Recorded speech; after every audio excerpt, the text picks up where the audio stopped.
Hello and welcome to Ask for a Trend. I'm Josh Lipton, and for the next half hour, we're breaking down the trends of today that'll move stocks tomorrow. There's a lot to keep track of, so we're focusing on what you need to know to get ahead of the curve.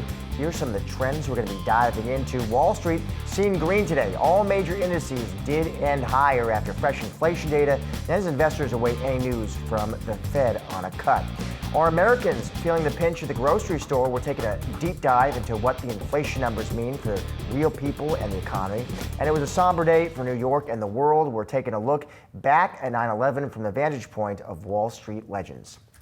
Well, the August CPI report showing prices rose 0.4%. One of the key numbers we're watching, the cost of food at home, rising 0.6%. Some of the biggest moves for individual items year over year: roasted coffee, beefsteaks, eggs, apples, even canned fruits and vegetables, seeing prices rise, up 4% from a year ago. Now we're taking a closer look at how you should be thinking about your next trip to the grocery store. Joining now is Ricky Volpe, Cal Poly Professor of Agribusiness and former USDA economist. Ricky, always good to see you. So let's start kind of big picture. Ricky, what was your takeaway from the report we got this morning? Yeah, this is the first month of 2025 where I think we might finally be seeing some inflationary impacts of the current administration's policy, specifically the tariffs. A lot of economists, myself included, have been talking about how they have the potential to affect food prices. And I've been following the CPI pretty closely, as have a lot of people. And this is the first time I've seen some movement that could plausibly be due to that. You mentioned a little bit of that, but for example, in the intro to this segment, you mentioned canned fruits and vegetables. That's a CPI that I've been looking at closely because that is a consumer spending category that relies heavily on packaging materials, specifically aluminum. And aluminum is something that's subject to very steep tariffs right now. And that's an area where I actually think we're most likely to see these new laws come into place and affecting food prices. And I do think this is that first movement, because this is the biggest overall jump we've seen in food prices in what has so far been a pretty moderate year of food price inflation. So let me ask you, Ricky, if Trump administration policies are starting to trickle through, do you think there will be more increases ahead, even as wholesale, inflation cools? Yeah, and that's actually, I'm glad you brought up wholesale price inflation, because that's actually another reason why I think that we're seeing retail price impacts specifically of the current policies. Because for folks who have looked at the PPI report, which came out yesterday, that's producer price indices, most of the key farm and wholesale indicators that we track for food price inflation are flat or even moving down. And that's good news for consumers. That's actually really good news for maintaining that sort of normal year-over-year food price inflation. So from my perspective, the fundamentals are in place for a year of pretty predictable, normal, 2% food price inflation. And the X factor is the current policies, the tariffs. And so will we continue to see impacts? Yeah, the answer is yes. Do I think food price inflation is going to veer off the rails and go way above historical norms just based on these policies? Not in 2025, but especially those steep tariffs on these key building blocks of the food supply chain, these metals, these packaging and storing materials, and used for capital equipment for processing food and storing food. That's where we can expect to see impacts if they stay in place in the coming months and even into 2026. Well, that's why I want to ask you, Ricky. I mean, if you did a broader outlook, longer term, let's say past this year, I wanted to ask you what would be your expectations, as the policies take hold and trickle through? What would you be expecting to see in 2026? Sure. There are certainly categories where we probably wouldn't expect to see too much of an impact. I mean, I'll give you an example. One of the categories that really soared in the last month over month is beef and veal, which is, of course, a staple for many American households. That probably has almost nothing to do with the current tariff situation and has most to do with the fact that we have a very restricted inventory of cattle, in the U.S. So everything that's happening right now with tariffs and imports and all that doesn't happen in a vacuum. There's other machinations to worry about. But looking forward, I will just tell you what concerns me. It's the fact that these, and I'm focusing mostly on metals, it also applies to wood and paper and other key inputs. These sort of, for lack of a better word, boring materials that happen in the background, they are going to increase the cost of doing business for food companies. So as food companies, as farmers, harvesters, pack houses, manufacturers, retailers, as they need to make investments in the coming 6 months, year, 2 years for new capital, new equipment, refurbishment, all of that. Those are going to be significantly more expensive if you look at what's going on with the tariffs and these metals that we predominantly import. And that's why I think even if these tariffs stay in place as is, and we don't see the tariffs spike in the EU or to other places, we can expect to see this accelerate food price inflation noticeably into 2026. And how, Ricky, would you expect consumers, how would you expect them to react and respond as they see higher prices on their local grocery shelves? Consumers always respond. That's 101 for understanding this sort of stuff. The first substitution we always see is people moving away from the restaurant and towards the supermarket, and that's the right move in my perspective.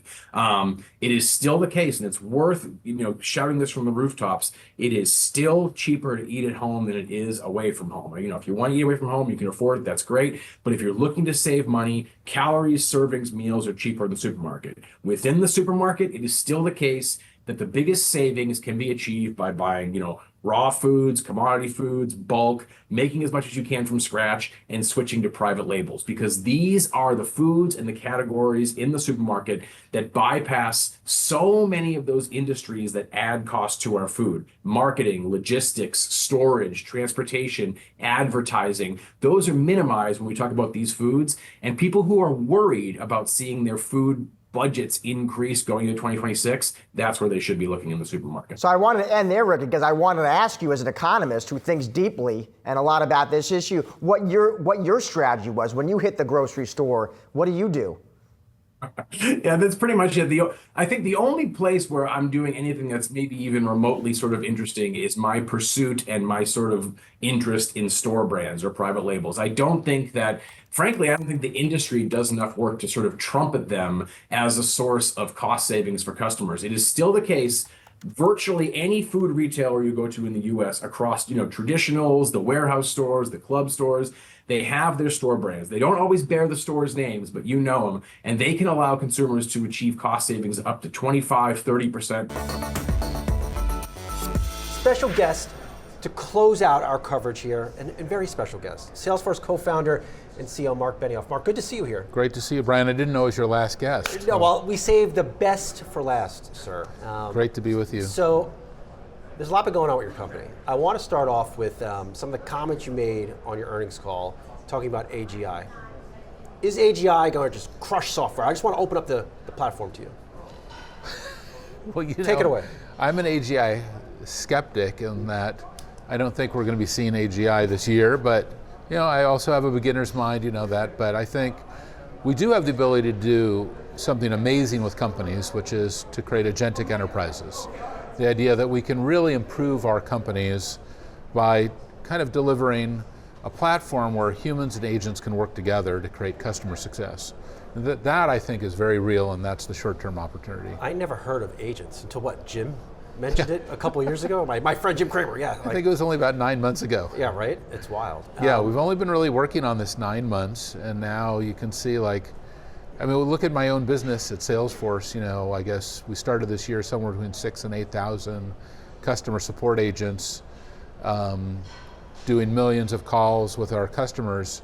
Over the last 9 months, our digital AI agents, they did 1.5 million questions with our customers, and our humans also did 1.5 million questions with our customers, but together we now have humans and agents working together. There's even an omni-channel supervisor that's supervising between the agent platform and the human platform. So it's a big transformation. Why are you an AGI skeptic? Well, I think AI is amazing. I've been working on AI for decades, but I think that we have to be realistic about what large language models are. They're word models, so they're very good with words. It kind of feels like you're dealing with human intelligence, but humans are so much more than just their words. I think one great example is some of the recent neuroscience that, if you are near someone who's sick, your brain starts to create immune cells in your body. Well, that's not something that is a feature in GPT-5. Oh. This idea that humans, well, we have the ability to do things as humans that are more than just our language. It's more than just our words. And look, large language models, it's very much like a search. That is, you have a relatively finite set of algorithms speaking to what is a relatively finite set of data, and you're getting kind of a super search or an advanced search on that data. And then you can do things like you can transform that into an agentic experience. But the idea that that's a truly intelligent experience and has the same kind of, compassionate, loving, emotional, experience of a human being, that's not where we are today with technology. Because I'm not sure, I'm not ready for that yet, Mark. So these deals that you're signing for your company, you work on large deals, you're always traveling the world. How many of these companies are using Agentforce? How many of them are paying you for Agentforce, and how are they using these agents? We have more than 12,000 Agentforce customers now, and that's up from 0 9 months ago. Yeah. So it's a very fast growing product. Our data cloud and our agents together, we're doing about $1.2 billion in revenue already. It's a triple-digit grower in our company. This idea that we have an application layer, we have a data layer in our company, or an AI data layer, and we have an agentic layer. These three things are how we're transforming our company and our customers. I'll give you another example. In sales, probably in the last 26 years, somewhere between 20 and 100 million customers who have contacted us, we didn't call back, which is really amazing. But now we have a new agentic seller also that works as part of our sales cloud. So that's transformed into agentic sales. So now everyone gets called back. And there's a partnership with our 15,000 sales reps as well. So that's very powerful. The world and Wall Street are marking 9/11. We're speaking with the former chairman of the New York Stock Exchange about what he saw, heard, and experienced on that fateful day. Stick around. Much more Ask for a Trend still to come.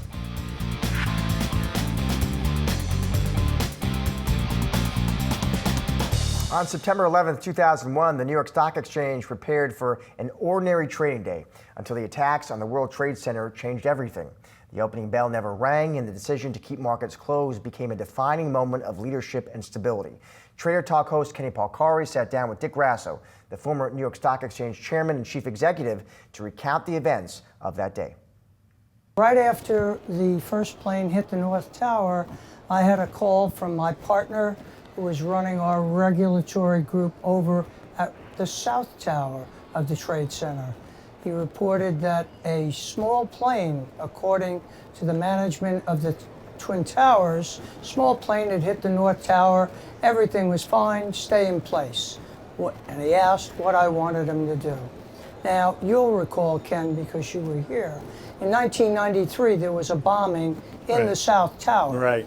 And our people in that building were trapped for almost 5 hours. So I said to him, David, I don't care what you're hearing, get them out now.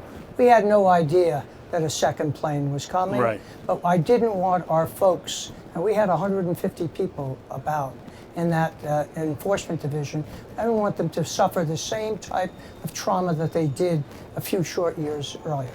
So he started the evacuation. Then, of course, when 9/03 came and the second plane hit the South Tower, we knew it wasn't an accident. We knew it wasn't a small plane. And what I did say, and I'm no security expert, Kenny, this is my world, not security. It was mine as well. But when David, my partner over at the South Tower, called me just after the first plane and said that a small plane, it was reported, had hit the building, I was in my office preparing to go to a welcoming breakfast for a new client, which was something that brought, joy to my heart and tears to the eyes of NASDAQ, okay? 100%. Right. Well, as I was preparing, the cameras or the TVs in my office suddenly shifted from the typical stock jockey talk to a camera pointed at the North Tower. And you could see that no small plane could have done that kind of damage. I said to him, David, all four corners of that building are black. I don't care what you're hearing. Get them out now. And God was on his shoulder and the shoulder of all of my people that day. They all got out alive. And then from there, I came to the floor. By that point, we had seen the second plane hit. It was clear that this was not going to be an opening No. that was going to occur that day. I called immediately the chair of the SEC, Harvey Pitt, and Harvey, having been basically new to that job and having been my lawyer when he was in private practice, he said to me, Dick, this is something you know how to do. Whatever you're prepared to do and whatever the contingency, go to it. I'll support whatever you do. I then called the chair of the American Stock Exchange because he was closer physically. Right, the building. And he said, we're abandoning the building right now. All right. My third call was to the mayor. And the mayor said to me, I'm on my way downtown, Dick. I've gotten a report. I'll call you in 20 minutes. That was about 9:20. That was Giuliani. That was Mayor Giuliani. Right. Who, you know, for that period Right. was the pro tem president of the United States. 100%. Okay? Anyway, he said, I'll call you in 20 minutes. I said, Rudy, fine. I said, but please understand, I have discretion until 10 o'clock. At 10 o'clock, my Constitution says I either ring the bell to open or ring the bell to close. Right. But I must ring the bell. Comes 20 minutes later, no Rudy. Now, Rudy, whenever he committed to do something, he was like a surgeon. Yeah. But no call. A couple of minutes before 10, as the South Tower is now coming down, my head of security is running across the floor and he's shaking. And I said to him, Jim, what's wrong? He said, the city has gone code black, meaning the mayor's dead, the police commissioner's dead, the fire commissioner's dead. I turned to the fellow who operated the system for me down here. I said, ring the bell, we're closed. All right, and we did. And we waited. I went to, as you know, because you were amongst all of the people here, I went to something called Eye of the Needle, where all of the steel that basically encompasses all of our access points came down. No one can come in, no one goes out. All right. At about 20 minutes of 11, the same fellow that I instructed to ring the bell said to me with the phone in his hand, shaking with tears in his eyes, it's the mayor. And for a moment, I said to myself, well, if Rudy's dead and Tommy, the fire commissioner's dead, and Bernie, the police commissioner's dead, who's the mayor? All right. And I grabbed the phone and I said, hello? And I hear, how you doing? Now, you remember that old Budweiser commercial, right? Yeah. I said, how am I doing? How are you doing? Right. No, how are you doing? Right. There is humor in tragedy sometimes. Sometimes. He said to me, keep them indoors. We don't know the situation. And actually, Kenny, if you go to there was a film being done by two French brothers about the training process for firefighters. And they were actually in Battalion 2 in the first building filming after the plane had hit. Right. And you see one of Rudy's top lieutenants, Richie Shearer, rest his soul, he's passed away. Richie Shearer, who was the head of the Office of Emergency Management, saying, we've got a third plane coming, okay? Rudy said, we don't know whether that's right or wrong. Keep everybody in the building. And we had, on this floor, the 5 floors, plus the staff from upstairs, close to 4,000 people. Yeah. Wouldn't let them out, okay? Finally, about 2:30 in the afternoon, we got the all clear, let everyone walk east to the river, and then north to wherever they were going. Right. No subways, no buses. Right. And I got back with Harvey Pitt. By that point, I had already talked to the chief of staff to the president. And they said, look, you're the quarterback, Right. okay? I said, well, we're not opening. We haven't suffered any damage. Right. But, 3 blocks away, you've got 3,000 people missing. Right. All We right? we hadn't suffered any physical damage in this building, but yes, 3 blocks away, it was a Correct. disaster. And it was just like a war zone. Right. I said, well, we'll have a meeting tomorrow. I got a hold of Harvey Pitt, the chair of the SEC. I said, we're going to bring the whole group together, the heads of the major firms, the head of Verizon, the head of Con Edison, the mayor, they were his people. We sat up at Bear Stearns and we said, look, right now the most important thing facing this community, facing America, is finding, if it's only one person, Right. we want to find that one person alive in Right. the midst of that debris. That's a wrap on Is Asking for a Trend. Be sure to come back tomorrow at 4:30 p.m. Eastern for all of the latest market moving stories affecting your wallet. Have a great night.